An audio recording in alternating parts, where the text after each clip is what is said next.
ডুমডুমাৰ চামটাঙত চাঞ্চল্যকৰ ঘটনা। চামটাং চাহ বাগিচাৰ প্ৰৱেশ পথত থকা জিৰণীচূড়াত এটা অচিনাক্ত মৃতদেহ চেপ লৈ থকা অৱস্থাত উদ্ধাৰ। চেপ লৈ থকা অৱস্থাত এজন যুৱকৰ মৃতদেহ উদ্ধাৰ। ঘটনাস্থলীত ডুমডুমা আৰক্ষী উপস্থিত। বৰ্তমানলৈকে উদ্ধাৰ হোৱা নাই যুৱকজনৰ পৰিচয়।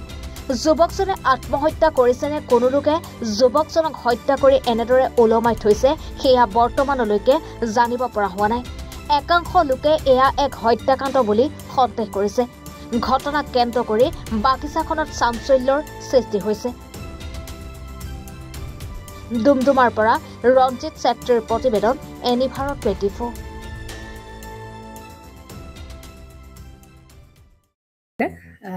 জুবিন গাৰ্গৰ গীতসমূহৰ ওপৰত আধাৰিত গানে কি আনে নামৰ এটা সুন্দৰ অনুষ্ঠান আপোনালোকৰ ওচৰলৈ আহি আছে অতি শীঘ্ৰে।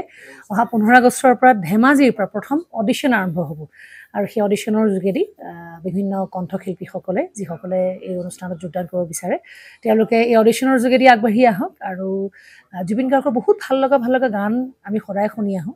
আৰু আপোনালোকৰ যদি ভাল লগা গান থাকে জুবিন গাৰ্গৰ আপোনালোকে গাই ভাল পায় তেন্তে অডিশ্যনত যোগদান কৰক। মোৰ ফালৰ পৰা আন্তৰিক শুভকামনা থাকিল এই সম্পূৰ্ণ অনুষ্ঠানটোলৈ। ধন্যবাদ।